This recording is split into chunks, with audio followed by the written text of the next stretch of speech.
ಪೌಷ್ಟಿಕ ಫುಡ್ ಚಾನಲ್ಗೆ ಸ್ವಾಗತ. ಇಂದಿನ ವಿಡಿಯೋನಲ್ಲಿ ನಮ್ಮ ಕರ್ನಾಟಕದ ಸ್ಪೆಷಲ್ ಉಪ್ಸಾರು ಮಾಡೋ ವಿಧಾನ ನೋಡೋಣ.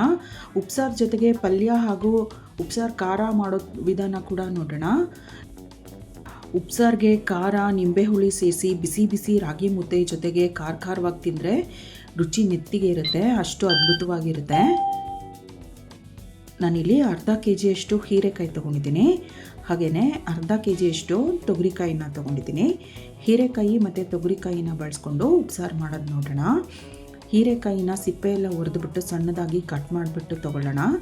ಜೊತೆಗೆ ತೊಗರಿಕಾಳನ್ನು ಕೂಡ ಬಿಡಿಸ್ಬಿಟ್ಟು ತೊಗೊಳ್ತೀನಿ. ನೋಡಿ, ಹೀರೆಕಾಯಿ ಈ ರೀತಿಯಾಗಿ ಸಣ್ಣದಾಗಿ ಕಟ್ ಮಾಡಿಟ್ಟಿದ್ದೀನಿ. ಮೇಲೆ ಸಿಪ್ಪೆ ಎಲ್ಲ ಹುರಿದ್ಬಿಟ್ಟು ತೊಳೆದ್ಬಿಟ್ಟಿದ್ದೀನಿ.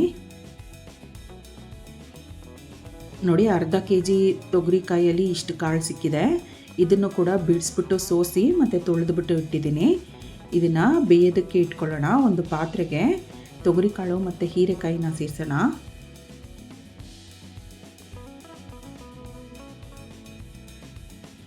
ಈ ಹಸಿ ಕಾಳು, ಅವರೆಕಾಳು, ತೊಗರಿಕಾಳು ಇಂಥದ್ರ ಜೊತೆಗೆ ಹಸಿರು ಉಪ್ಸಾರು ಖಾರ ಮಾಡಿಕೊಂಡ್ರೆ ತುಂಬ ಚೆನ್ನಾಗಿರುತ್ತೆ. ಒಣಗಿದ ಕಾಳು ಬಳಸ್ತೀವಲ್ಲ, ಅಂಥ ಸಂದರ್ಭದಲ್ಲಿ ಒಣಮೆಣಸಿನ್ಕಾಯಿ ಖಾರ ಚೆನ್ನಾಗಿರುತ್ತೆ.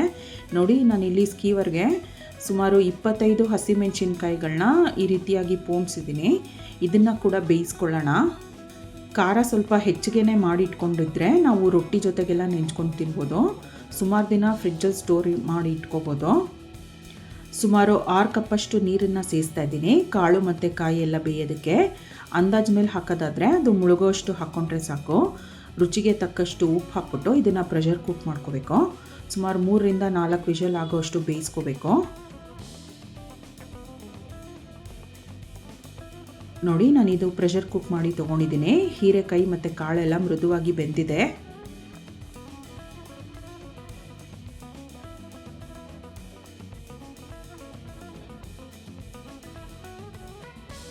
ಬೇಯಿಸಿರೋಂಥ ಹಸಿಮೆಣಸಿನ್ಕಾಯಿಗಳನ್ನ ಇನ್ನೊಂದು ತಟ್ಟೆಗೆ ತೆಕ್ಕೊಳ್ಳೋಣ.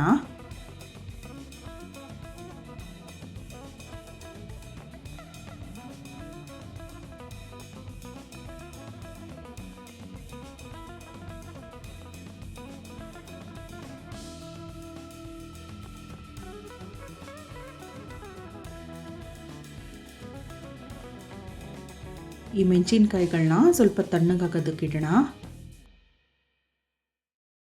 ಅಷ್ಟೊತ್ತಿಗೆ ಇದನ್ನು ಬಸ್ಕೋಬೇಕು. ಕಾಳು ಮತ್ತು ಹೀರೆಕಾಯಿನ ಬಸ್ಬಿಟ್ಟು ಆ ಕಟ್ಟನ್ನು ತೆಕ್ಕೊಳ್ಳೋಣ.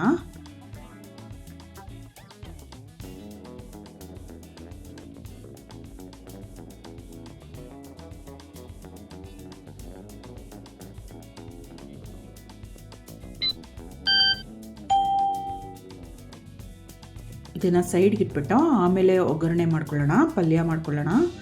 ನೋಡಿ, ಇದೇ ಉಪ್ಸಾರು ಕಟ್ಟು. ಇದಕ್ಕೆ ಎಕ್ಸ್ಟ್ರಾ ನೀರೆಲ್ಲ ಸೇರಿಸಬಾರ್ದು, ರುಚಿ ಇರೋದಿಲ್ಲ.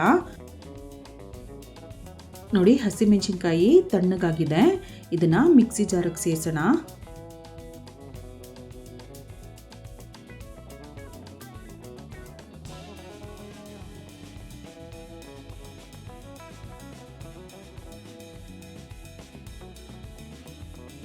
ಒಂದು ಹಿಡಿಯಷ್ಟು ಕೊತ್ತಂಬರಿ ಸೊಪ್ಪು ಸೇರಿಸ್ತಾ ಇದ್ದೀನಿ. ಒಂದು ಸಣ್ಣ ನೆಲ್ಲಿಕಾಯಿ ಗಾತ್ರದಷ್ಟು ಹುಣಸೆ ಹಣ್ಣನ್ನು ನೆನೆಸ್ಬಿಟ್ಟು ಸೇರಿಸ್ತಾ ಇದ್ದೀನಿ. ಒಂದು ಹಿಡಿ ಬೆಳ್ಳುಳ್ಳಿ,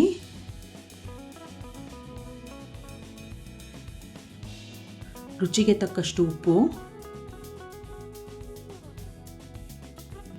ಕಾಳುಮೆಣಸು 2 ಟೀ ಸ್ಪೂನಷ್ಟು, ಹಾಗೆಯೇ ಜೀರಿಗೆ 1 ಟೀ ಸ್ಪೂನ್,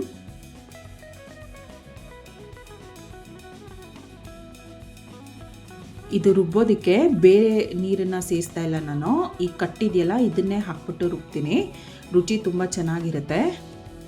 ಕೆಲವರು ಬೇಯಿಸಿದಂಥ ಕಾಳನ್ನು ಕೂಡ ಸೇರಿಸ್ಬಿಟ್ಟು ರುಬ್ತಾರೆ. ನಾವು ನಮ್ಮ ಮನೆಯಲ್ಲಿ ಇದೇ ರೀತಿಯಾಗಿಯೇ ಗೊಡ್ಡು ಖಾರ ರುಬ್ಬೋದು. ಕಾಳೆಲ್ಲ ಸೇರಿಸಲ್ಲ. ಕಾಳು ಸೇರಿಸ್ಬಿಟ್ರೆ ತುಂಬ ದಿನ ಇಡೋಕ್ಕಾಗೋದಿಲ್ಲ. ನೋಡಿ, ಉಪ್ಸಾರು ಖಾರ ಸಿದ್ಧವಾಗಿದೆ. ಈ ಖಾರನ ಒಂದು ಸ್ವಲ್ಪ ಈ ಕಟ್ಟಿಗೆ ಸೇರಿಸ್ಬಿಟ್ಟು ಕುದಿಸ್ಕೋಬೋದು. ಆದರೆ ಆ ರೀತಿ ಮಾಡೋದಕ್ಕಿಂತ ಸಪ್ರೇಟಾಗಿ ಇಟ್ಕೊಳ್ಳೋದೇ ವಾಸಿ. ಯಾಕಂದರೆ ಮನೇಲಿ ಎಲ್ಲರೂ ಒಂದೇ ರೀತಿಯಾಗಿ ಖಾರ ತಿನ್ನೋದಿಲ್ಲ. ಊಟಕ್ಕೆ ಬಡಿಸ್ತೀವಲ್ಲ, ಆವಾಗ ಬೇಕಾದರೆ ಅವ್ರಿಗೆ ಎಷ್ಟು ಬೇಕಷ್ಟು ಖಾರ ಸೇರಿಸ್ಬಿಟ್ಟು ಕಲಿಸ್ಕೋಬೋದು. ನೋಡಿ ಉಪ್ಸಾರು ಖಾರನ ಸಪ್ರೇಟಾಗಿ ತೆಗೆದಿಟ್ಟಿದ್ದಾಗಿದೆ. ಮಿಕ್ಸಿ ಜಾರ್ಗೆ ಈ ಕಟ್ಟಿದೆಯಲ್ಲ, ಈ ಕಟ್ಟನ್ನೇ ಸೇರಿಸ್ಬಿಟ್ಟು ಹಾಕೋಣ. ಬೇರೆ ನೀರು ಸೇರಿಸ್ತಾ ಇಲ್ಲ ನಾನು.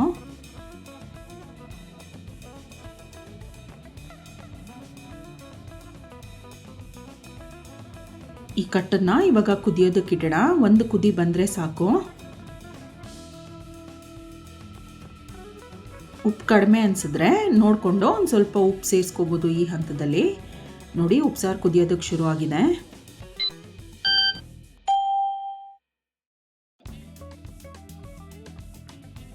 ಇವಾಗ ಸ್ಟವ್ ಆಫ್ ಮಾಡಿಬಿಡೋಣ. ಉಪ್ಸಾರು ಸಿದ್ಧವಾಗಿದೆ. ಇದನ್ನು ಸೈಡ್ಗೆ ಇಟ್ಬಿಟ್ಟು ಬೇಯಿಸಿದಂಥ ಕಾಳು ಮತ್ತು ಹೀರೆಕಾಯಿ ಇದೆಯಲ್ಲ, ಇದನ್ನು ಒಗ್ಗರಣೆ ಮಾಡ್ಕೊಳ್ಳೋಣ, ಅಂದರೆ ಪಲ್ಯ ಮಾಡ್ಕೊಳ್ಳೋಣ. ಸುಮಾರು 2 ಸಣ್ಣ ಸೌಟಷ್ಟು ಎಣ್ಣೆನ ಸೇರಿಸ್ತಾ ಇದ್ದೀನಿ. ಎಣ್ಣೆ ಬಿಸಿಯಾದ ನಂತರ 1/4 ಟೀ ಸ್ಪೂನ್ ಸಾಸಿವೆ ಹಾಕ್ಬಿಟ್ಟು ಅದು ಚಿಟ್ಕುಟ್ಟಿದ ನಂತರ ಒಂದು ಸ್ವಲ್ಪ ಹಿಂಗೆ ಕೂಡ ಸೇರಿಸೋಣ. ಮೀಡಿಯಮ್ ಸೈಜ್ನ ಒಂದು ಈರುಳ್ಳಿನ ಸ್ವಲ್ಪ ಸಣ್ಣದಾಗಿ ಕಟ್ ಮಾಡಿಬಿಟ್ಟು ಸೇರಿಸ್ತಾ ಇದ್ದೀನಿ.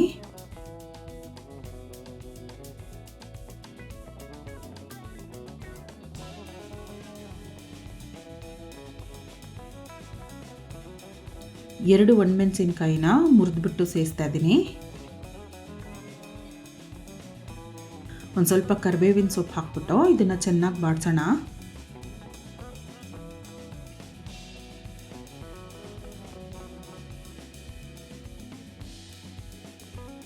ನೋಡಿ ಈರುಳ್ಳಿ ಎಲ್ಲ ಚೆನ್ನಾಗಿ ಬಾಡಿಸಿದ್ದಾಗಿದೆ.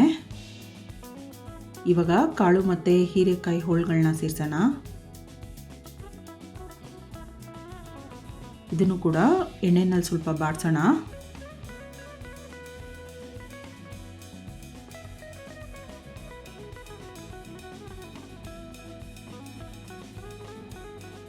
ಇದು ಬೇಯೋವಾಗಲೇ ಉಪ್ಪು ಸೇರಿಸಿರೋದ್ರಿಂದ ಉಪ್ಪು ಸೇರಿಸೋ ಅವಶ್ಯಕತೆ ಇಲ್ಲ.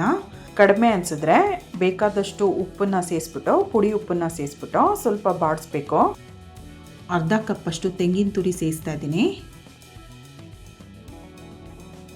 ಹಾಗೆಯೇ ಒಂದು ಸ್ವಲ್ಪ ಕೊತ್ತಂಬರಿ ಸೊಪ್ಪನ್ನು ಹೆಚ್ಚಿಬಿಟ್ಟು ಸೇರಿಸ್ತಾ ಇದ್ದೀನಿ.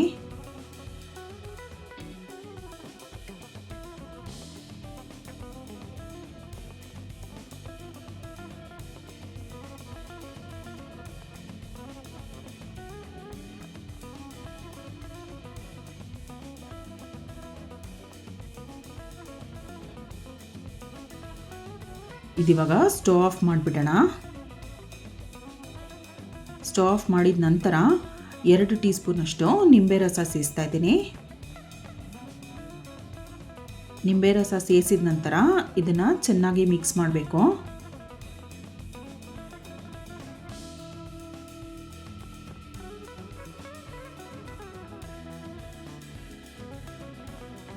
ನೋಡಿ ಪಲ್ಯ ಸಿದ್ಧವಾಗಿದೆ.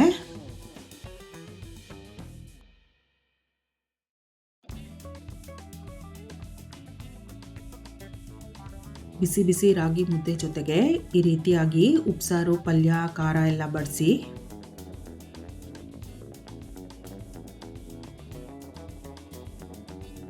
ನೋಡಿ ಖಾರ ಎಷ್ಟು ಬೇಕಷ್ಟು ಕೇಳಿಬಿಟ್ಟು ಈ ರೀತಿ ಸೈಡಲ್ಲಿ ಸ್ವಲ್ಪ ಖಾರ ಬಡಿಸಿ. ಹಾಗೆಯೇ ಸ್ವಲ್ಪ ನಿಂಬೆ ಹುಳಿ ಸೇರಿಸಿದ್ರೆ ರುಚಿ ಚೆನ್ನಾಗಿರುತ್ತೆ. ಸ್ವಲ್ಪ ತುಪ್ಪ ಕೂಡ ಹಾಕ್ಕೋಬೋದು. ಖಾರ ಎಷ್ಟು ಬೇಕೋ ಅವ್ರು ಎಷ್ಟು ತಿಂತಾರೆ ನೋಡಿಬಿಟ್ಟು ಖಾರ ಕಲಿಸ್ಕೋಬೋದು.